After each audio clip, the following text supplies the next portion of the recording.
Hello everyone. Welcome to the second episode of the Mridul Sachan Show, fueled by the Hustlers of India. आज हमारे साथ हैं master Dipendra Gupta साहब, gate qualified and currently working as cyber security engineer in a multinational company. So let me tell the audience about what we will be talking about before we begin. I will be discussing his journey from entry into the college till getting a job in MNC. Welcome, sir. Thanks, Madhul. Coming straight to questions. So my first question. जब आप 10th standard में थे तो क्या आपने सोचा था कि आप इंजीनियरिंग करेंगे? मैंने पहले से डिसाइड कर रखा था कि मुझे इंजीनियरिंग की तरफ भी जाना, क्योंकि होता क्या है कि आप अपने बड़ों से इंस्पायर होते हो। तो मेरा भाई इंजीनियरिंग की तरफ ही था, मेरा बड़ा भाई।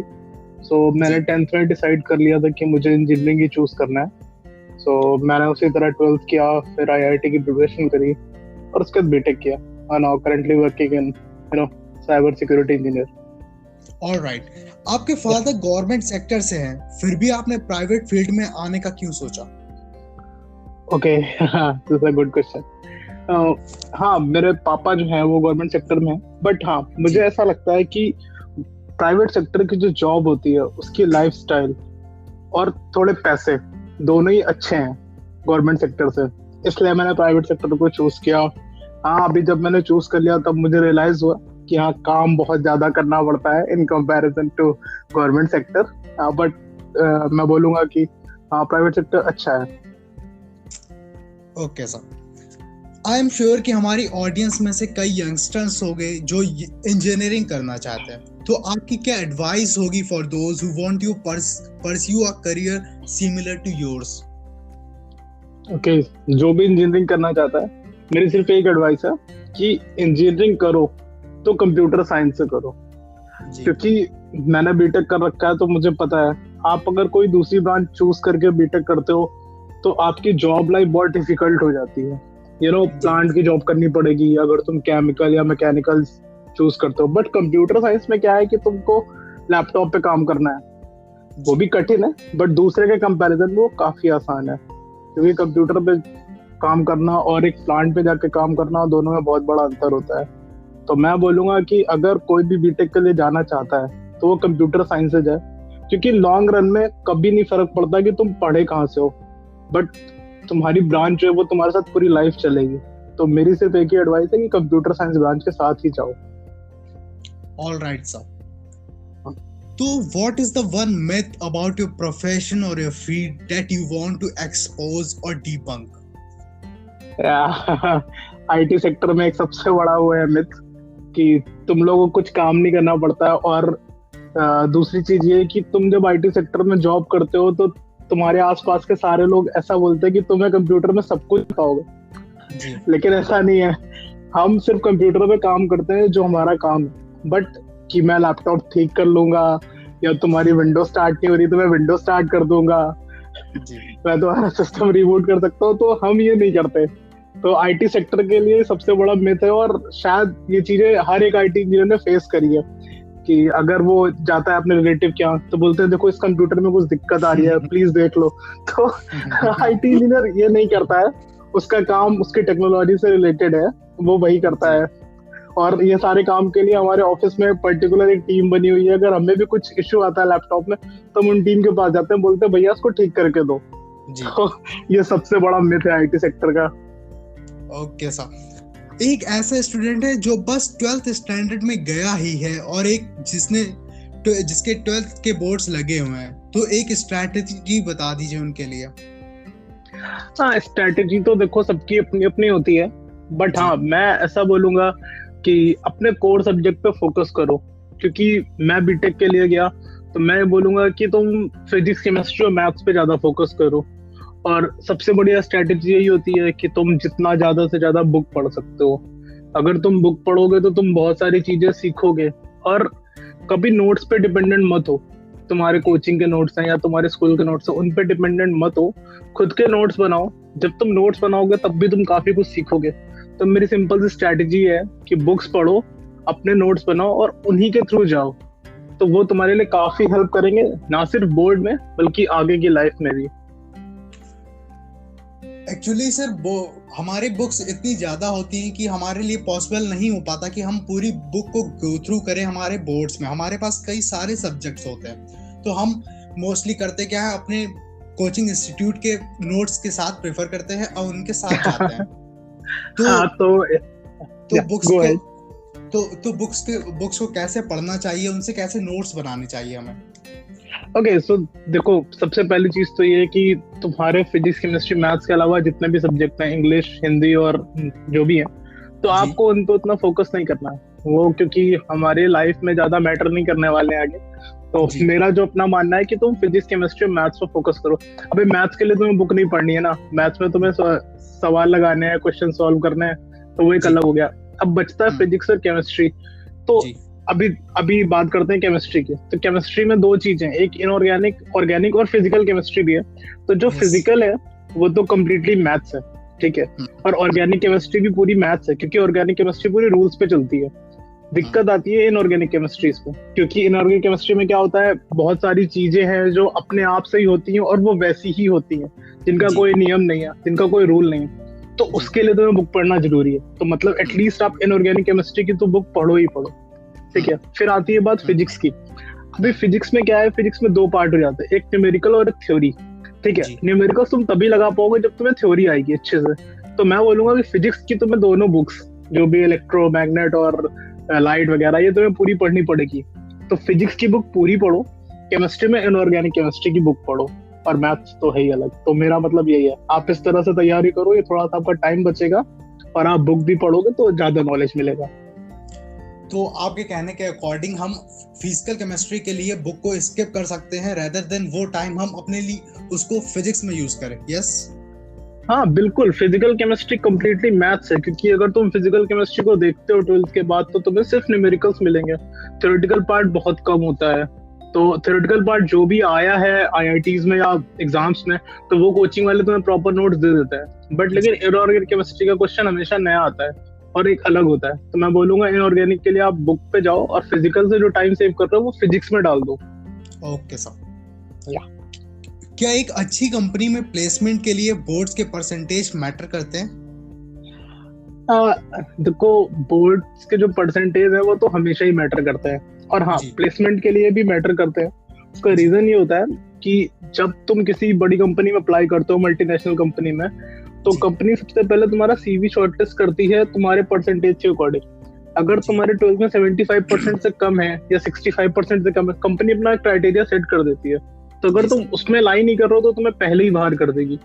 मैं ये नहीं बोलता कि तुम्हारे बोर्ड से परसेंटेज कम है तो तुम टैलेंटेड नहीं हो, तुम हो सकता है टैलेंटेड हो, ठीक है। बट अगर तुम आईआईटी के लिए जा रहे हो तो ऑब्वियसली बोर्ड के परसेंटेज बिल्कुल मैटर नहीं करते। अगर तुम आईआईटी में जा रहे हो तो तुमको कंपनी लेके जाएगी, लेकिन अगर तुम आईआईटी नहीं पहुंच पाते हो तो फिर बोर्ड के परसेंटेज मैटर करते हैं, बिकॉज कंपनी तुम्हें शॉर्टलिस्ट ही नहीं करेगी तो तुम अपना टैलेंट नहीं दिखा पाओगे। तो मैं बोलूंगा कि हाँ, मतलब बोर्ड के परसेंटेज मैटर करते हैं अगर आप एक एवरेज स्टूडेंट है। अगर आप बहुत ज्यादा मतलब तेज हो पढ़ने में, आप आईआईटी जाने वाले हो, तो बोर्ड के परसेंटेज का कोई मतलब नहीं बचता है। Yes sir. तो हमारी ऑडियंस को पूरा प्रोसेस बता दीजिए step by step for placement. कौन कौन से राउंड्स होते हैं, like exam, interview and all? For placement जी। ओके, सो देखो यार, मतलब हर कंपनी अपना अलग अलग तय करती है कि उसे किस तरह से स्टूडेंट्स को सिलेक्ट करना है। बट एक मल्टीनेशनल कंपनी जनरली पहले एक एप्टीट्यूड एग्जाम लेती है। तो उसमें एप्टीट्यूड होता है और तुम्हारा जो कोर सब्जेक्ट है उससे रिलेटेड कुछ क्वेश्चंस होते हैं। तो और उसका एक कट ऑफ होता है, तो उसको तुम्हें पास करके जाना है। तो पहला राउंड तुम क्लियर कर जाओगे तो उसके बाद दूसरा राउंड होता है ग्रुप डिस्कशन जिसको शॉर्ट में जीडी बोलते हैं। तो उसमें क्या होता है, 10 स्टूडेंट या 12 स्टूडेंट्स का एक ग्रुप बनता है और वो एक टॉपिक देते हैं। तो तुम्हें उस टॉपिक के ऊपर डिस्कस करना होता है, ठीक है। जिसके पॉइंट्स अच्छे होते हैं, जो अच्छी तरह से कंक्लूड करता है, उसको कंपनी शॉर्टलिस्ट करती है। तो फिर जीडी से अगर तुम सिलेक्ट हो जाते हो तो तुम जाते हो टेक्निकल राउंड में। टेक्निकल राउंड कंप्लीटली डिपेंडेंट होता है इस चीज पे कि तुमने क्या सीखा है बीटेक में। जो तुमने 4 साल में सीखा है, टेक्निकल राउंड तुम्हारा उस चीज पे चलता है। और जब तुम उसको क्लियर करते हो फिर तो आखिरी राउंड होता है एचआर राउंड। एचआर राउंड में तुमसे जनरल बातें करते हैं कि तुम्हारा मतलब देखने का नजरिया कैसा है, तुम लंबे समय में क्या कर सकते हो कंपनी के लिए, तुम अपने आप को किस तरह से प्रिपेयर करते हो कंपनी के लिए, 5 साल में क्या तुम खुद को लीडर बनता हुआ देखना चाहते हो या बन सकते हो। तो ये सारे डिस्कशन एचआर राउंड में होते हैं, और जो बंदा चारों राउंड क्लियर कर जाता है वो जॉब ले जाता है। जी सर, तो थर्ड राउंड को थोड़ा सा और डीप में एक्सप्लेन कर दीजिए हमारे लिसनर्स को। ओके, सो टेक्निकल राउंड को एक्सप्लेन करने के लिए, सपोज आप बीटेक कर रहे हैं कंप्यूटर साइंस से, तो उस 4 साल में सबको पता है एक सेमेस्टर में 5 से 6 सब्जेक्ट होते हैं हर बारी, तो काफी 8 सेमेस्टर हो गए तो काफी सारे सब्जेक्ट हो जाते हैं। तो होता है क्या है कि हर एक सेमेस्टर में जनरली एक एक कोर सब्जेक्ट होता है आपका। फर्स्ट ईयर को अगर छोड़ दो, सेकेंड ईयर से एक सब्जेक्ट या 2 सब्जेक्ट आपके कोर होते हैं, जो आपके बीटेक के बाद भी आपके साथ चलते रहेंगे। तो कंप्यूटर साइंस में 10 सब्जेक्ट है जो बीटेक के बाद भी आपके साथ चलेंगे। तो उन 10 सब्जेक्ट को काफी अच्छे से पढ़ना होता है, उस पर ही सारे क्वेश्चन बेस्ड होते हैं। और टेक्निकल राउंड इस बात पे भी डिपेंड करता है कि तुम इंटरव्यू को किस तरफ ले जा रहे हो। वो आपसे एक सवाल पूछेंगे तो आप उस चीज का जवाब इस तरह से दो कि दूसरा क्वेश्चन वो आपके जवाब से ही पूछ ले। तो टेक्निकल राउंड बहुत कुछ डिपेंड करता है इस बात पे कि आपने क्या सीखा है, और एज वेल एज कि आप डायरेक्शन किस तरफ मोड़ दे रहे हो इंटरव्यू की। जी सर, तो बस आप पढ़ते रहो। हाँ जी सर, तो क्या हम बोल सकते हैं कि हमारे नॉलेज के बाद सेकंड चीज जो हमारे प्लेसमेंट में काम आने वाली है वो हमारी है कम्युनिकेशन स्किल? बिल्कुल, कम्युनिकेशन स्किल बहुत जरूरी है, क्योंकि बिना कम्युनिकेशन स्किल के आप अपनी बात को पास नहीं कर सकते हो इंटरव्यूअर तक। तो कम्युनिकेशन स्किल बहुत जरूरी है। और मैं बोलूंगा कि अगर आप बीटेक करते हो तो अपनी इंग्लिश स्ट्रॉन्ग करो। अगर आप अपनी इंग्लिश स्ट्रॉन्ग करते हो तो आप अपने मैसेज को बहुत अच्छे से कन्वे कर सकते हो इंटरव्यूअर को।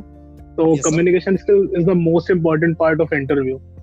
ऑलराइट सर, तो कुछ टिप्स दे दीजिए कम्युनिकेशन स्किल्स को इम्प्रूव करने के लिए। ओके, कम्युनिकेशन स्किल को इम्प्रूव करने के लिए अभी देखो बीटेक में क्या होता है ना कि बीटेक में 4 साल होते हैं, और बीटेक में 4 साल कोई काम नहीं होता है। आपको असाइनमेंट सबमिट करने होते हैं जो सारे लोग चेप के करते हैं और लास्ट डेट पे ही सबमिट करते हैं। उसके बाद कुछ इंटरनल एग्जाम्स होते हैं जिसके लिए बहुत ही कम पढ़ाई करते हैं लोग, क्योंकि बीटेक में बोलते हैं 1 नाइट फाइट, एक रात पढ़ के अगले दिन एग्जाम दे देते हैं। तो अब 6 महीने का सेमेस्टर है तो तुम्हें बहुत कम पढ़ना है और तुम्हारे पास टाइम बहुत ज्यादा है। तो अगर अपनी इंग्लिश एक्चुअली इंप्रूव करनी है तो मैं बोलूंगा आप टीवी सीरीज और वेब सीरीज देखो, लेकिन बीटेक के पहले नहीं, ठीक है। टीवी सीरीज और वेब सीरीज देखो, गेम ऑफ थ्रोन्स देख लो, ब्रेकिंग बैड देख लो, मनी हाइस्ट देख लो, पीकी ब्लाइंडर्स देख लो। और जब तुम उसको देखो तो अगर उसमें कोई वर्ड आता है जो तुम्हें समझ नहीं आ रहा है तो उसको तुम तुरंत ही गूगल पे सर्च करो। आप जरूरी नहीं उस वर्ड को आप बार बार नोट करो, बट केवल सर्च करो। तो जब बार बार वो वर्ड रिपीट होगा सीरीज में तो आपको एक नया वर्ड सीखने को मिलेगा। तो मैं बोलूंगा अगर आपको अपनी इंग्लिश इंप्रूव करनी है तो कंप्लीटली जाओ वेब सीरीज के साथ और इंग्लिश मूवीज के साथ, तो तुम्हारी इंग्लिश काफी अच्छी इंप्रूव हो जाएगी। और अपने दोस्तों से थोड़ा इंग्लिश में बातें करो, थोड़ी सी अपनी इंग्लिश डाल दो, बात करते करते बीच में 1-2 लाइन इंग्लिश में बोल दो, वो बढ़िया होगा। ओके सर, तो एक ऐसी गलती जो आपने अपनी कॉलेज लाइफ में की और आपको लगता है कि वो आपको ना करनी चाहिए थी, उस इंसिडेंस या गलती को एक बार बता दीजिए जिससे कि हमारे लिसनर्स वो गलती ना करें। एक मिस्टेक, कंप्यूटर साइंस ब्रांच थी मेरी बीटेक में, मैं काफी देर से मेंशन करता आ रहा हूँ। तो होता क्या है, कंप्यूटर साइंस ब्रांच में कोडिंग सीखना बहुत इंपॉर्टेंट होता है जी। आपको कोडिंग सीखनी पड़ती है क्योंकि कंपनी को सबसे ज्यादा डेवलपर्स चाहिए। डेवलपर्स वो होते हैं जो कोडर होते हैं, जो कोड लिख सकते हैं किसी भी एप्लीकेशन के लिए। तो मैंने 4 साल में कोडिंग नहीं सीखी, वो मेरी सबसे बड़ी गलती रही बीटेक की। इस वजह से मुझे प्लेसमेंट में काफी दिक्कत भी हुई, बट फाइनली मैं प्लेस हो गया क्योंकि मुझे एक लैंग्वेज आती थी, सी लैंग्वेज। बहुत सारी लैंग्वेजेस है, जावा, पाइथन, HTML और etcetera, C sharp, C++, but मुझे एक लैंग्वेज आती थी, सी। फाइनली मैंने उसके दम पे प्लेसमेंट ले लिया। बट हाँ, अगर कोई बंदा है बीटेक कर रहा है CS से, तो भाई कोडिंग सीखो। मैंने गलती की, मैंने बहुत झेला है इस चीज को। तो बस यही मेरी सबसे बड़ी मिस्टेक थी कि मैंने कोडिंग नहीं सीखी, तो कोडिंग सीखनी चाहिए थी। ऑलराइट सर, तो मेरा लास्ट क्वेश्चन, तो क्या अगर आपको चांस मिलता है गवर्नमेंट सेक्टर को ज्वाइन करने का तो क्या आप करेंगे? मैं गवर्नमेंट सेक्टर नहीं ज्वाइन कर लूंगा क्योंकि मैं ज्यादा पॉलिटिक्स में नहीं जाऊंगा, बट लेकिन गवर्नमेंट सेक्टर धीरे धीरे खत्म हो रहे हैं, तो मतलब मुझे लगता है जॉब सिक्योरिटी नहीं है, तो मैं गवर्नमेंट सेक्टर में नहीं जाऊंगा। प्राइवेट में भी जॉब सिक्योरिटी नहीं है, बट ये है कि लाइफस्टाइल अच्छी है, आप मेट्रो सिटी में रहते हो, आप बेहतर लाइफ जीते हो, एक IT का कल्चर जीते हो, तो वो एक स्टैंडर्ड मेंटेन होता है। तो मैं गवर्नमेंट के लिए नहीं चाहूंगा बिल्कुल भी, मुझे प्राइवेट में ही जॉब करनी है और ग्रोथ अच्छी है। हो सकता है कि आपको इंडिया के बाहर जाने को भी मिल जाए ऑन साइट पे। और हमारे डेली इंटरेक्ट होते हैं हम फॉरेनर्स के साथ, यूएस वाले हमारे क्लाइंट हैं, तो हमें बहुत सारी नई चीजें सीखने को मिलती है, उनका कल्चर सीखने को मिलता है। तो मैं बिल्कुल नहीं प्रेफर करूंगा, मैं प्राइवेट सेक्टर में ही रहना पसंद करूंगा। ऑलराइट सर, तो आपके साथ बात करके बहुत अच्छा लगा। आपने काफी ओपनली हमारे लिसनर्स को बताया। आपका बहुत बहुत शुक्रिया सर। थैंक्स मधुर, थैंक्स। तो मुझे भी काफी अच्छा लगा। ऑलराइट सर, तो इसी के साथ इस एपिसोड को खत्म करते हैं। I am on Instagram as Mridul Sachan, तो आप मुझे वहां बता सकते हैं कि आपको नेक्स्ट एपिसोड किस टॉपिक पर चाहिए। See you in the next episode of the Mridul Sachan Show, fueled by the hustlers of India. Take care, stay safe, and respect girls.